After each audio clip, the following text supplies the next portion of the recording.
It's 9:30 here in the East. The wife says it's 8:30 in God's time zone, which is one further back. And in the Central time zone, we catch up with the head coach of Georgia Gwinnett as he gets ready on a match day. We can't thank Steve DeCou enough for dropping by. Morning, Coach. Have you already so what has your morning been like here on a match day? Have you already had breakfast? Are we keeping you from breakfast at 8:30 Central time? What's going on? Slept in this morning, which is actually quite abnormal for me on game day. As soon as we're done here, I'll get on and have breakfast. But the team's coming down at 9 o'clock local time. So I'm just going to get out and eat breakfast with those guys. So just kind of taking it easy this morning. I mean, everything's done. We're ready. It's just the waiting game. Mm-hmm. Speaking of said waiting game, I mean, what was it like having to navigate a holiday week plus practice plus keeping them focused, knowing when you're traveling, all those kinds of things? How was it to navigate Thanksgiving week with the guys? Oh, it was great. I mean, look at the alternative. We could be done and not doing any of it. So after the game ended and we knew we were coming down here, then we just gave them a couple days, and then we presented them the schedule. This is what it's going to look like. And so we trained all week except for Thanksgiving Day. We trained early on the Wednesday before. So those of us who went to see family were able to get away. And then we trained Friday afternoon, trained Saturday morning, and then jumped on the bus for about a 6-hour drive down here to Gulf Shores. So very easy. There's no classes this past week, so it was good for them. They're able to just focus on the football. They're just able to enjoy the time with family or just to sleep. So I think that was the three things that they did. Hey, look, sleep is never a bad thing, especially with the L-tryptophan that you drop in your system on Thursdays and you're getting ready for a 6-hour bus ride. For those that have not had the chance to check out what GGC has been able to do this year, obviously our Maddie Cruz has been front and center of the part of the coverage there at Georgia Gwinnett. How would you break down how the season has gone for Georgia Gwinnett? And we'll get into some of the individuals in a sec, but how would you break down how the season has gone for you to this point? Honestly, John, it's lived up to expectations. The success that we've had in our short existence, we expect to compete for conference championships, get to the national tournament. This is, in 13 years of being eligible, this is our 11th trip to nationals. It's our 5th trip to the final site. We won our 5th conference championship this year, and so we have a culture of excellence. And that's what we strive for every day. The wins are just the added bonus of everything we do day to day. And so if you've not seen us play or you don't know anything about us, we're a nice little hidden secret up in the northeast corner. Well, but how hidden are you now, considering that you've been as much as you have now? To the people in this world, we're not. Everybody knows Georgia Gwinnett in the soccer world. But for the rest of it, I still walk around and people look at our badge and be like, "Oh, Grayson High School." And I'm like, "Come on, guys, we've been here for 14 years. Let's go." That is becoming a lot more rare than it used to be. But no, it was good. We had, last year we lost in overtime in the opening round and weren't able to come back. 2 years ago, we had a bunch of injuries and just didn't have the season we wanted. So to be back here we're just enjoying the moment. You don't know when you're going to be back. You don't want to take it for granted. You want to enjoy everything we can, but I really feel that we've got a team that can make some noise this year. How hard is it to maintain that standard year after year? That's the challenge. I mean, if I could write a book about it and be a rich man, but no, it's just, you don't focus on the results, you focus on the people. And I think that's what we're very good about here. We focus on, doing everything to the best of our ability. So the total person, not just a footballer. It's what kind of man is he in the classroom? What kind of man is he in the community? What kind of man is he on the field? And so our goal is to take them from boys and then have men that leave here that make a difference in this world. And so that's a little more holistic than, do we press well? Do we score goals? Do we keep clean sheets? And so that's our goal, is to make sure that we're developing the total person. So then, to that point, how difficult is it in today's day and age of recruiting? How difficult is it to find those individuals? Because, looking at your roster, it is a United Nations. It's like, at least 10 different countries, I think, are represented here. and you have all of these different philosophies, all these different approaches, all these different growth patterns about how to play the game and all that kind of Mhm. stuff. The college game being what it is today with transfers and transition and going to the next level and all these kinds of things. NAIA folks probably looking to go to the NCAA if they've got a couple of Mhm. years left of eligibility. When you're juggling all of these different chainsaws, how difficult is it to try and make sure that you find those folks that will meet your standard, will stay and understand about the growth of the program? I don't think you can anymore say that they're going to stay. You just don't know anymore. So you hold on to them loosely. I mean, it's um, for the if you're with us for a year or five, we're going to treat you the same. We're going to help you grow and develop. But man, this is 26 years as a head coach, and it has changed so drastically in the recruiting in the last couple of years. The standards don't change though. You're still looking for the right person who fits our model, who's got that growth mindset, who's a good player, good person. I mean, we can't just take anyone. And so, but the fact that in the past you used to develop with a long-term mindset. What are we going to look like in 4 years?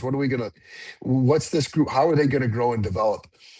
And then you'll have somebody just walk in the office and say, Coach, I'm going to school in Miami. I'm gone. And you can't do really anything about it. And so you just live more in the moment. You live year to year, and things are going to change. And as many go, twice as many want to come join us. And so we have to do a good enough job of navigating all of those individuals and find the right fit.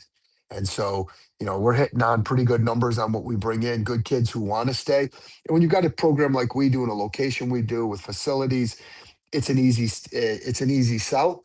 Um, but if somebody comes along with NIL, I'm powerless with that. So you just enjoy them for when you have them, and give me a great player for a year or two, if that helps us win and helps him grow and develop, versus just wanting to hold on to somebody for 5 years or 4 years just to say I've got you a part of my program.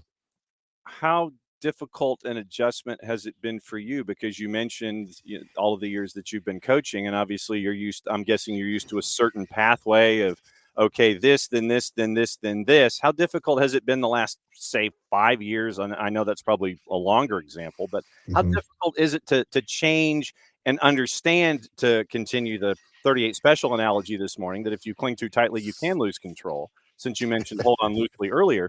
How much of a change has it been for you philosophically to just understand, okay, yeah, this is how things are these days? Great catch, by the way.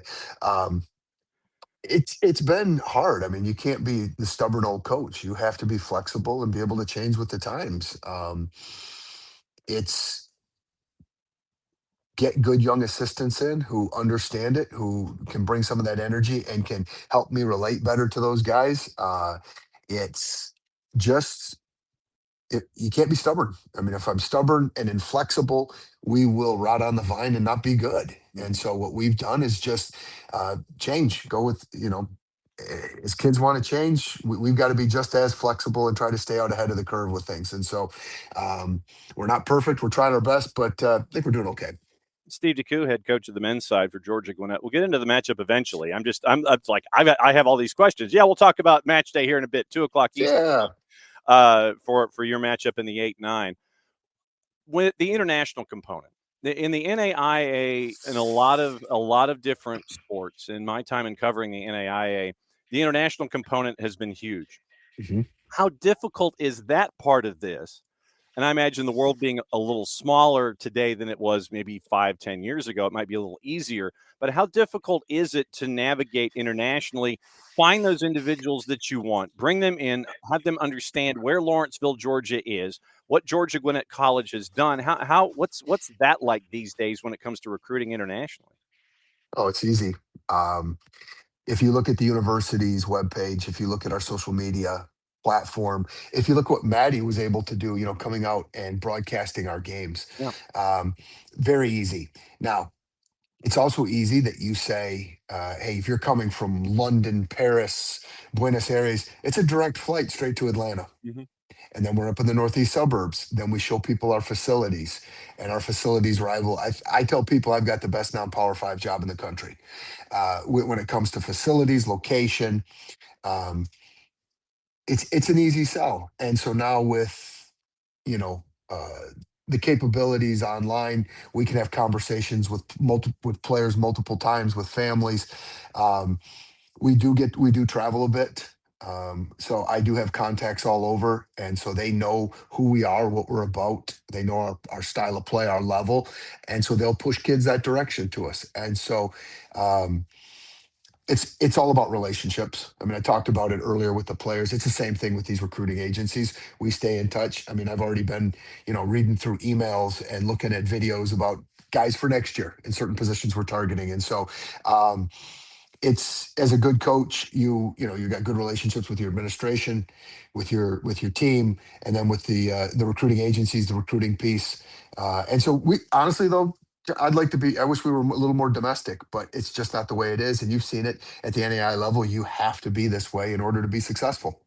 Yeah, and I mean there is a mix of the Georgia athlete, and you know full well what high school soccer is here in the state of Georgia and in the southeastern United States. Then you have Usman Fall, who and I practiced this. Let me see if I'm close. Université Czech Anta Jup de Dakar. I think that's close. Anyway, I mean, That's way better than I did it. So well done. I mean, so you get a freshman like Usman Fall coming from Dakar, Senegal. You have Amadou Diop, who's a sophomore from Lyon, France, and then obviously you look at Georgi Jurasinovic, who's from Serbia, to go with a lot of these other, Cesar Rojas from Paraguay. I mean, I'd love to know, with Nick Peranich, you've got somebody from Germany. It's, to me, I'm always intrigued about how you take all of these ingredients and blend them together, because you have all these different dudes from all these different places and bring them together. And you mentioned having the younger coaches as a part of that. I mean, to me, I've always been intrigued by that part of it too, where you're pulling from Africa, you're pulling from Eastern Europe, you're pulling from Europe, you're pulling from South America. I mean, it's that to me. How do you get them all on the same page, man? I'm stubborn. I'm the boss. No, yeah, No, but no, but you lay it out for them. This is, you show that Usman Fall, a 6'3", number 9, who's just a monster. There's certain aspects that he brings to the team, so we have to accentuate that. Um, I use the analogy of, so years ago, well, not years ago, probably about 5 or 6 years ago, GGC wrote a fight song. And so I've got the original, I've got a copy of the manuscript of it, and I'll take that into like one of the first team meetings. And I'm like, we're an orchestra. You all have a different part to play. And if you decide to go rogue, we are going to sound horrible. I'm the conductor. This is how I see it.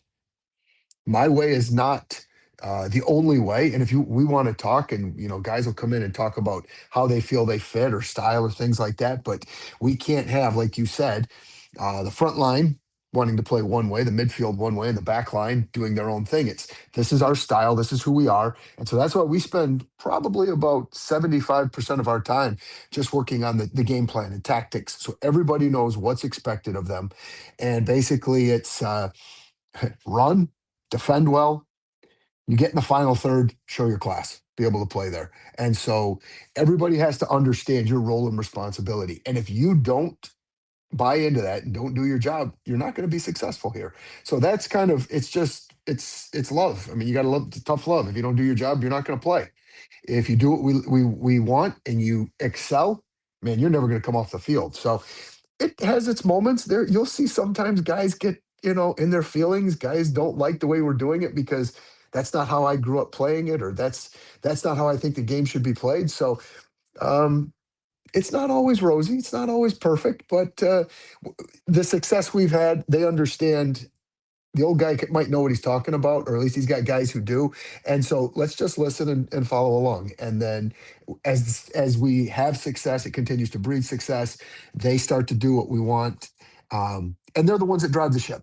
So when they're having that kind of success, they understand, hey, this works. I might be from Africa and my partner up front's from South America, but man, we are a great tandem together.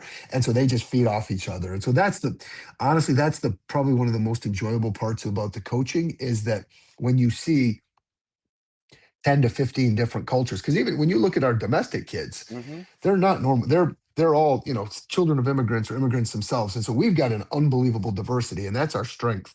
But when you see all that come together as one, that's when you as a coach, you really feel that sense of I've done my job, and look at where we've come. So that's where you get your enjoyment and satisfaction from, is when you see them all coming together, like we did in that conference final game against Bellevue. I mean, everything just clicked. And so, what a I just sat back and just marveled and just enjoyed watching the game, which that happens like maybe a handful of times in 26 years. 14 different goal scorers, I think, this season. So then to your analogy, are you heavy metal, are you classical, or are you jazz when you're at your best like you were with Bellevue?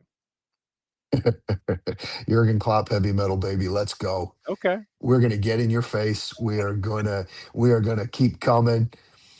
Sometimes we get a little jazzy, but we are nothing classical. We are 100% crank it to 11. Okay. Because it's one more than 10. Yeah, You absolutely. got it. I understand that. I'm down.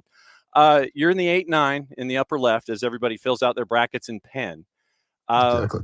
when you look at this particular matchup with Cumberland of Tennessee, what concerns you the most about them, and what are you the most confident about going into this matchup at 2 o'clock Eastern time? What concerns me most is their counterattack. They are an unbelievably rapid team at getting forward. Yeah, they're going to allow us to have a bit of the ball, but the minute we lose it, Mhm. they're going to look to get forward. And where, as we were watching film, you'd see space against opponents. There might just be the number 9. 2 passes later, you're going to see 5, 6 guys just full sprint, just coming down at you. So those transitional moments, we have to win that battle. Um, but what gives me confidence is the way that we can attack as well. With Contrera and Fall, we have two monsters up front, and so our ability to force teams to face their own goal, to be defending in positions that they don't want to, is where we feel we have a great amount of success to be had. But we've got to be smart in that transitional moments, like I said, so that we can eliminate what they like to do. It almost seems like with you being heavy metal, that Cumberland has their moments about wanting to play the same kind of a song, and Mhm. you can't get caught you can't get caught looking down. It's like, okay, where am I in my rundown? Okay, I'm at song number 6, and then all of a sudden you hit a bad note. I mean, it's like it seems like Mhm. you got two teams that are almost at times wanting to go about things the same way, and it might be like two rams on a mountainside at points. Oh, but that's college soccer. I Yeah. mean, so you ask what are some of the differences with all these internationals. So one of the first things we tell them, there's college soccer and then there's football. They're Mhm. not the same. They're not the same animal. It's with the substitutions, with the way the game's played. We just tell them we don't want this to look like a basketball game where Mm. it's just back and forth. And so, yeah, a lot of the college game is a lot like that. So we've got to be good that we're able to put our foot on the ball and change the rhythm and the tempo of the game, slow things down how we want to, and then speed it up and get after them when those moments arrive. But yeah, oof. It's going to be a fun one. It's going to be a fun one today because just like you said, both teams have the same ideas. Both teams want to attack a lot in the same way, and so who's going to be able to impose their will on the other? And we are looking forward to it. It's going to be 2 o'clock on all of the NAIA's networky kind of things, and following along on the social medias. It's always a blast to see what you guys have been able to do all season long. I know that I am holding you from breakfast. I'm glad that you slept in late because the last time you did that would have been when on a match day. I don't remember. See, Exactly. yes, that's the beauty of the road sometimes. Like I said, we'll be, Oh, we'll be keeping an eye on stuff at 2 o'clock this afternoon. It's been fun to follow along, and I'm glad that you finally got to break glass and drop by the morning show and have an opportunity to do it where you're not like at practice or something. well, I appreciate that. I appreciate everything you guys have done for us this year, John. And don't be a stranger. You got the key. You know where the garage door opener is. We'll be keeping an eye. We'll catch up soon, Coach. Thank you. There goes Steve DeCou, head coach at Georgia Gwinnett, and they're getting ready for their matchup in the 8-9. Once again, as you fill out your brackets in pen, and it is upper left. Right now, you're about an hour and 10 minutes away from the first match of the quadruple header. Bethel, the number 1 overall seed, is going to take on Grandview of Iowa, who knocked out the number 16 Indiana Wesleyan. So it's Bethel of Tennessee going up against Grandview. That's at 10 o'clock. Match number 2 is the 8-9, Georgia Gwinnett, your 9 seed, taking on Cumberland of Tennessee. That's the upper left section of the bracket. 4 matches today, 4 matches tomorrow.